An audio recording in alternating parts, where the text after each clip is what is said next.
Assalamualaikum warahmatullahi wabarakatuh. Perkenalkan, saya Ramliati dengan NIM 2024 MK 224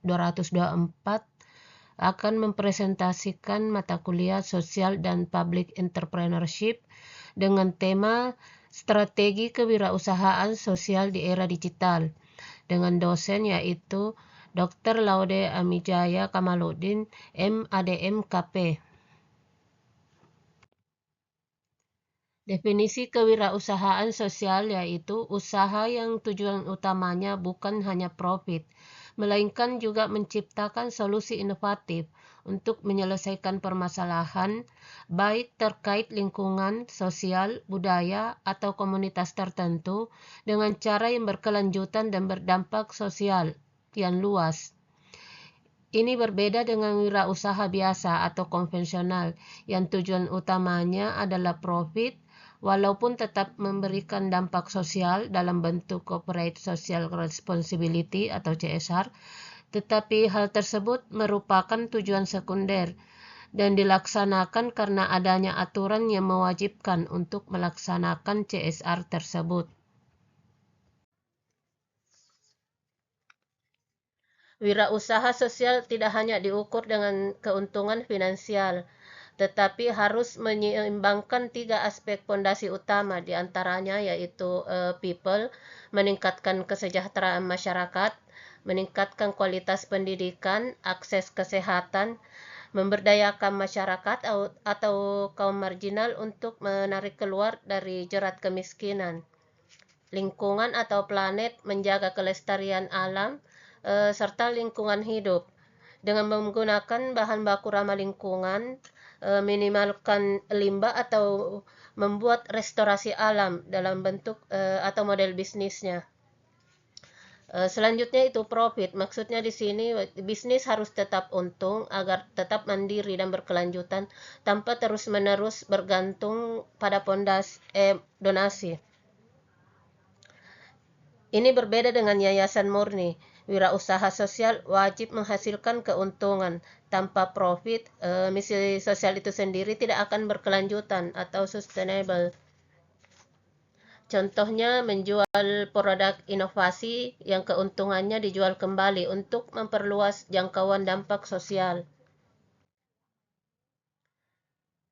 Kewirausahaan itu sendiri memiliki beberapa karakteristik, di antaranya tujuan sosial, yaitu fokus utama adalah penyelesaian masalah sosial atau lingkungan. Tujuan akhir dari bisnis tersebut bukanlah kekayaan pemiliknya, tetapi tentunya tuntasnya suatu isu masyarakat. Selanjutnya, inovasi. Mengembangkan solusi baru atau cara baru dalam memecahkan masalah yang ada. Keberlanjutan, yaitu memastikan bahwa solusi diterapkan dapat bertahan dalam jangka panjang, baik dari segi finansial maupun dampak sosialnya. Kemudian transparansi, ini penting untuk membangun dalam kepercayaan masyarakat, terutama terkait dengan alokasi nilai ekonomi dan dampak sosial. Kemudian kolaborasi, bekerja sama dengan berbagai pemangku kepentingan, termasuk di dalamnya itu pemerintah, sektor swasta, dan masyarakat yang masing-masing mempunyai fungsi. Pemerintah dalam hal ini berfungsi sebagai penyelarasan regulasi atau dukungan kebijakan. Sementara sektor swasta yaitu berfungsi untuk kemitraan strategis, distribusi atau pendanaan. Masyarakat itu sendiri sebagai subjek utama, baik sebagai penerima manfaat maupun sebagai mitra dalam rantai pasok bisnis. Tujuan kewirausahaan sosial itu sendiri memiliki beberapa tujuan, di antaranya mengatasi masalah sosial dan lingkungan. Maksudnya di sini itu menyelesaikan isu-isu terkait dengan lingkungan seperti masalah sampah, maka dibentuklah bank sampah. Selain menyelesaikan masalah, juga memberikan pemasukan tambahan untuk masyarakat. Kemudian menciptakan dampak sosial positif, yaitu memastikan bahwa setiap kegiatan usaha memberikan dampak peningkatan kualitas hidup masyarakat. Selanjutnya, memperkuat komunitas lokal, yaitu memberdayakan masyarakat atau kaum marginal supaya lebih mandiri. Inovasi untuk kebaikan sosial, yaitu menciptakan inovasi yang menghasilkan perubahan positif yang nyata dan sistematik dalam masyarakat.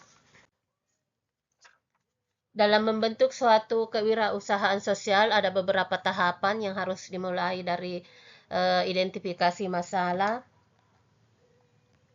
yaitu maksudnya di sini itu mencari pain point atau isu-isu di masyarakat yang belum teratasi.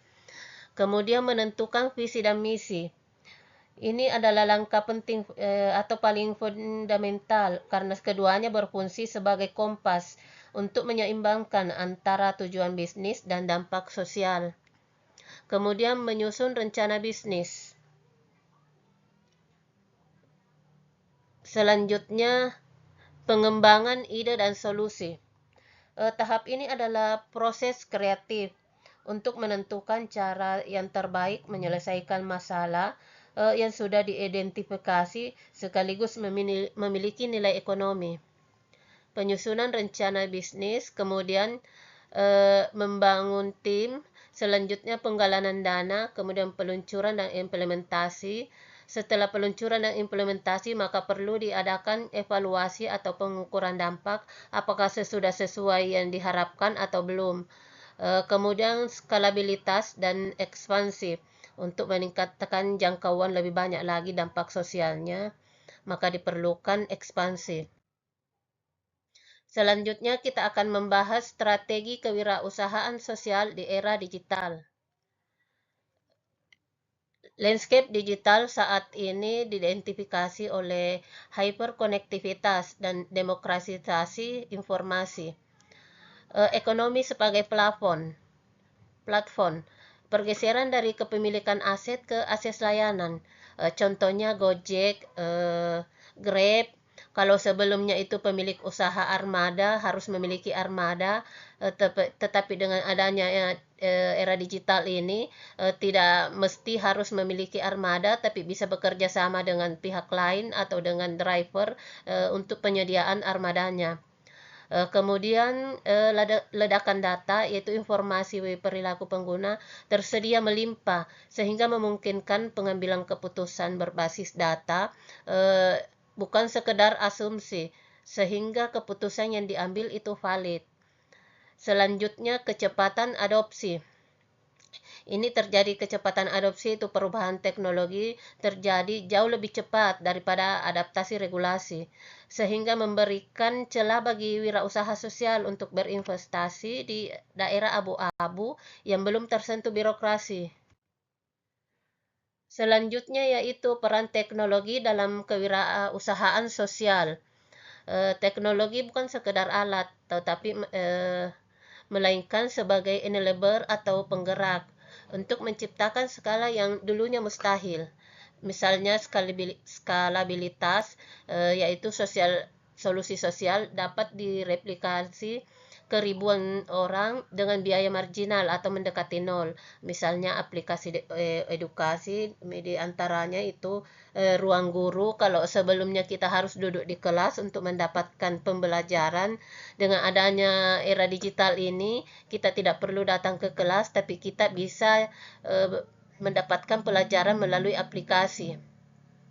Selanjutnya, transparansi radikal. Ini termasuk di dalamnya teknologi seperti blockchain. Kita bisa mengetahui bahwa donasi kita telah sampai ke tangan penerima manfaat secara real time.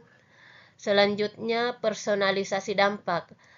Dengan adanya AI, kita memungkinkan pemberdayaan yang spesifik bagi setiap individu. Misalnya kurikulum belajar yang menyesuaikan dengan kecepatan siswa di daerah tertinggal, atau dengan terciptanya kurikulum merdeka.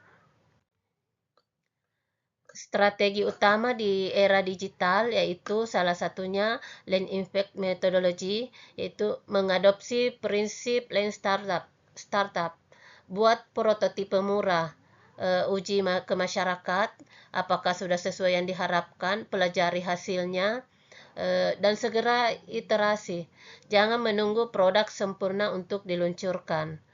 Selanjutnya, omnichannel engagement, yaitu menggunakan media sosial bukan hanya untuk promosi, tetapi sebagai kanal layanan pelanggan, sehingga pelanggan bisa berkomunikasi dengan pemilik usaha melalui media sosial. Seperti sekarang yang banyak digunakan yaitu Instagram sama TikTok. Selanjutnya, data monetization for good, yaitu mengolah data yang menjadi wawasan atau insight yang bisa dikerjasamakan dengan pihak lain seperti pemerintah atau korporasi untuk mendanai misi sosial utama. Tantangan dalam kewirausahaan sosial itu ada beberapa, termasuk di dalamnya itu pendanaan dan berkelanjutan finansial, mengukur dampak sosial. Tantangannya itu pendanaan awal.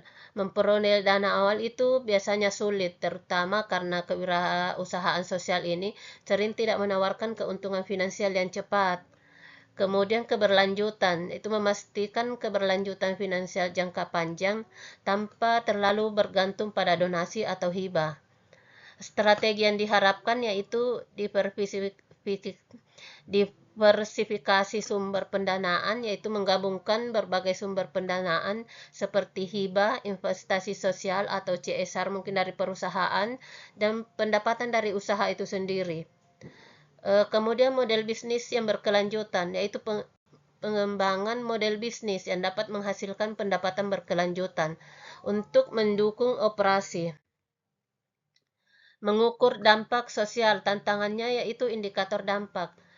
Kesulitan dalam menentukan indikator yang tepat untuk mengukur dampak sosialnya. Kemudian pengumpulan data, yaitu mengumpulkan dan menganalisis data dampak bisa memerlukan sumber daya yang signifikan. Strateginya yang diharapkan yaitu bisa menggunakan metode evaluasi atau menggunakan metodologi evaluasi yang terbukti seperti SROI, Social Return on Investment, atau IRIS, Impact Reporting and Investment Standards. Kemudian teknologi dan alat, yaitu memanfaatkan teknologi untuk pengumpulan dan analisis data secara efisien. Peluang dan tantangan social entrepreneurship di era digitalisasi itu ada beberapa aspek. Di antaranya akses, kesenjangan digital di daerah terpencil, yaitu kurangnya sinyal dan perangkat. Peluangnya munculnya teknologi satelit, di antaranya yaitu Starlink dan lain-lain, dan perangkat murah. Tantangan berikutnya itu kepercayaan. Isu privasi data dan penipuan digital itu sering terjadi di masyarakat, marak terjadi. Kemudian peluangnya digital trust yang dibangun melalui transparansi laporan dampak di aplikasi. Tantangan berikutnya yaitu SDM. Sulit mencari talenta IT yang mau bekerja dengan gaji sosial. Peluangnya gerakan Tech for Good, yaitu menarik generasi Gen Z yang mengutamakan purpose dibanding gaji tinggi. Tantangan berikutnya itu pendanaan. Investor tradisional masih ragu dengan model hybrid. Peluangnya itu munculnya impact investor dan crowdfunding global. Demikian presentasi saya, lebih dan kurangnya mohon dimaafkan. Terima kasih. Assalamualaikum warahmatullahi wabarakatuh.